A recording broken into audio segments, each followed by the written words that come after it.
پھر رب کی قدرت نے چاہا کہ اللہ تعالیٰ نے اپنے فضل سے، اپنے کرم سے، اپنی مہربانی سے ایک در یتیم کو کائنات کا سردار بنا دیا۔ یہ اس کا کرم تھا، یہ اس کی مہربانی تھی۔ معزز سامعین، اسی لیے ہمیں بھی چاہیے، ہم پتہ نہیں کس چیز کے اندر بڑھ گئے ہیں۔ ہم اسلام کی تعلیمات کی طرف دیکھیں، آج ہم معاشرے کے اندر ایک دوسرے کو پرکھتے ہیں قوموں کے حساب سے، مرتبوں کے حساب سے، اسٹیٹس کے اعتبار سے، یا کسی عہدے کے حساب سے، یا کسی قوم کے حساب سے۔ لیکن اللہ تبارک و تعالی نے ان سارے مراتب کو جو انسان کی نظر میں معزز ہیں، اللہ تعالی نے ان کو معزز نہیں کرتا، اہمیت نہیں۔ اسی لیے فرمایا یا ایھا الناس انا خلقناکم من ذکر و انثی، اے لوگوں ہم نے تمہیں سب کو آدم اور حوا سے پیدا کیا ہے، سب کے سب تم اسی کی اولاد میں سے، آدم اور حوا من ذکر و انثی۔ اور آگے وجعلناکم شعوبا وقبائل لتعارفوا، پھر تمہیں قبائل میں بانٹا اور تمہیں قوموں میں، اس لیے کہ تمہارا تعارف ہو۔ اس لیے نہیں کہ یہ قومیں، یہ قبائل تمہارے لیے عزت کا سبب ہے، فرمایا نہیں، فرمایا ان اکرمکم عند اللہ اتقاکم، تم سب میں سے، سب قوموں میں سے، سب قبائل میں سے اللہ کے نزدیک وہ اچھا ہے، وہ معزز ہے جو سب سے زیادہ متقی اور پرہیزگار۔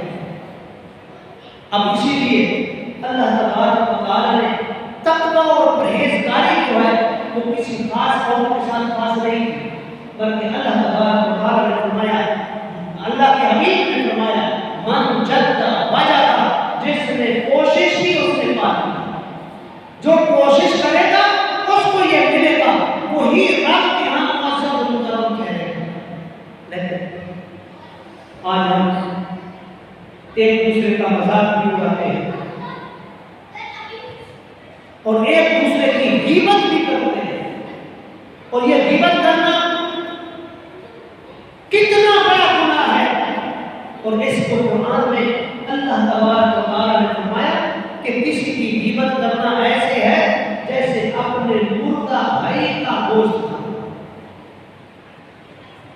ویسے بھی کوئی مردار کے نزدیک نہیں جاتا، مردار کو جانور ہو اس کے نزدیک نہیں جاتا، ویسے انسان جو ہے اس کو اتنا زیادہ احترام دیا گیا ہے کہ اس کا گوشت ویسے ہی نہیں کھایا جاتا، اتنی زیادہ حرمت رکھی گئی ہے اس کی، لیکن اس کے باوجود پھر وہ بھی بڑا ہوا انسان جس کے لیے اللہ تبارک و تعالی کے حبیب نے فرمایا کہ جو بڑا ہوا انسان ہے، اس انسان کی تمہارے اوپر حق یہ ہے کہ اس کو عزت کے ساتھ، اکرام کے ساتھ، پورے پروٹوکول کے ساتھ اس کو نہلاؤ بھی، اس کو اچھا کپڑا بھی، نیا کپڑا بھی پہناؤ، اس کے بعد اس بندے کو اللہ کی بارگاہ میں سبق نکال کر دو۔ کیوں؟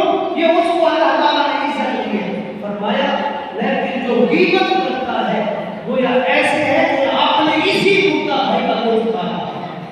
لیکن ہم غیبت کرتے ہیں کیا سوچتے ہیں؟ ہمارا کلام، ہمارا آپس میں ایک دوسرے کے ساتھ مذاق، ہمارا ایک دوسرے کے ساتھ فری ہونا اسی بنیاد پر ہوتا ہے، ہماری ہنسی اسی بنیاد پر چلتی ہے۔ جب ہم کسی کی غیبت کرتے ہیں تو اس کے بعد سارے محسوس ہو جاتے ہیں کہ دیکھو کیا بات کرتی اس کے لیے، حالانکہ وہ بندہ یہ نہیں سمجھ رہا کہ میں کتنا بڑا گناہ کرتا ہوں، جس سے رب نے روکا ہے، جس کی اتنی حرمت بیان کی ہے، جس کو اتنا حرام قرار دیا ہے، میں وہ اس لیے کہ شیطان کے بہکاوے میں آ گئے. ہم شیطان کے بہکاوے میں، شیطان نے ہمیں بہکا دیا. اور یہ شیطان کا بہکانا یاد رکھیں، شیطان کسی بھی صورت میں، ہم شیطان کو بھول سکتے ہیں، یاد رکھیے، مگر شیطان ہمیں ایک لمحے کے لیے بھول، ہم بھول سکتے ہیں اسے. ہو سکتا ہے ہم کہیں نہیں جی شیطان کیا چیز ہوتی ہے، کوئی بھی نہیں، لیکن اس کو پتا ہے یہ وہی انسان ہے، یہ وہی آدم کی اولاد ہے جس کے باپ کو سجدہ نہ کرنے پر اللہ تعالیٰ نے مجھے سرکاری سے ہٹایا. اس کو لگی ہوئی یہ چوٹ کبھی نہیں بھولتی، اور اسی لیے اس نے رب کے سامنے کہا تھا یا اللہ مجھے مہلت دے، قیامت تک مجھے مہلت دے. پھر رب نے فرمایا جا تجھے مہلت ہے. ادھر ہی کھڑے ہو کر کہتا ہے یا اللہ تیری عزت کی قسم ہے، تیرے جلال کی قسم ہے، تیری قدرت کی قسم ہے، اس بنی آدم کی اولاد جس کی وجہ سے مجھے جنت سے نکالا گیا ہے، میں اسی سے دوزخ کو بڑھوں. ہم آج دیکھیں چاہتے ہوئے نہ چاہتے ہوئے شیطان کی پیروکاری میں لگے، ہر وہ کام کر رہے ہیں جو شیطانی کام ہے، ہر اس کام سے رکتے جا رہے ہیں یا روکے جا رہے ہیں جو رحمانی ہے، جس کا رب نے حکم دیا ہے کرنے کا، اس سے رکتے جا رہے ہیں. اور عذاب تو یہ ہے ہم نہ صرف اچھے کاموں سے روک رہے ہیں بلکہ اس سے اگلی کیٹیگری میں پہنچ گئے ہیں. ہم میں سے کوئی اگر اچھا کام کر رہا ہو، کوئی نیک کام کر رہا ہو، کوئی سچ بول رہا ہو، کسی کے ساتھ فراڈ نہ کر رہا ہو، ہمیں تو چاہیے تھا بحیثیت مسلم، بحیثیت امت مسلمہ، رسول اللہ علیہ السلام کے ماننے والے، ہم اس شخص کو اپریشیٹ کریں کہ تم نے اچھا کام کیا. لیکن نہیں، جو اچھا کام کر رہا ہو، جو سچ بول رہا ہو، فراڈ نہ کر رہا ہو، ملاوٹ نہ کر رہا ہو، لوگوں کے ساتھ دھوکہ نہ کر رہا ہو، ہم اس کو کیا کہتے ہیں؟ بیٹھ کر اس کا نہ صرف مذاق اڑاتے بلکہ کہتے ہیں بے وقوف آدمی، اس کو پتہ ہی نہیں کہ بزنس ہوتا ہے. اور یہی ٹرکس سیکھنے کے لیے، شیطانی ٹرکس سیکھنے کے لیے ہم کئی بڑے بڑے شیطانوں کو ہائر کرتے ہیں. وہ آ کر مجھے آپ کو بتاتا ہے بھائی آپ اپنے بزنس کو بڑھانے کے لیے کیسے آپ اپنے انکم کو بڑھا سکتے ہیں.